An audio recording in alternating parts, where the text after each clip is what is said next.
Heads up Philippine Snowball Power dahil malapit nang mapanood sa mga sinihan ang Filipino-Thai movie collaboration na Under Parallel Skies na pinagbibidahan ng Thai superstar na si Win Metawin at Filipina actress na si Janela Salvador.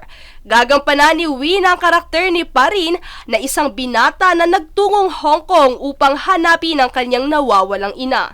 Sa kaniyang paglalakbay ay nakatagpo niya ang isang Pilipinang empleyado sa isang hotel na nagngangalang Iris na pinagbibidahan naman ng aktres na si Janela.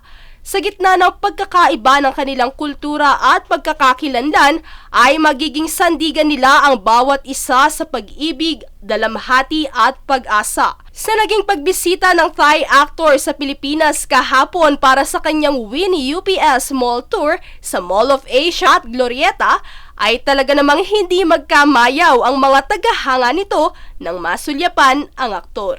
Sa naganap na mall tour ay nagkaroon ng maikling panayam kay Win patungkol sa mga dapat na abangan sa pelikula, kabilang na ang ilang Filipino experiences nito sa trabaho.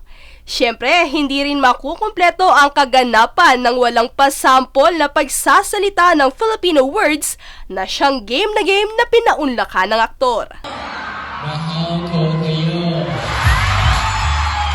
Talaga nga namang kilig overload ang hatid ng Thai superstar sa mga snowball power ng Pilipinas. Si Win ay unang nakilala sa Boy Love o BL series na Together, kapareha ang isa ring Thai superstar na si Bright Vachirawit. Bukod dito ay gumarap din siya bilang si Kevin sa remake ng Asian popular hit series na Meteor Garden sa pamagat na F4 Thailand.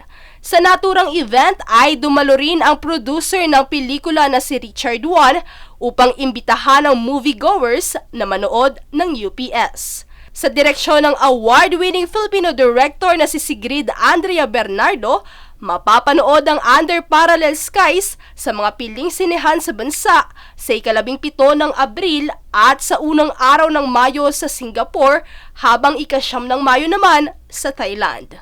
Princess Castro, naghahatid ng showbiz updates para sa One Media Network.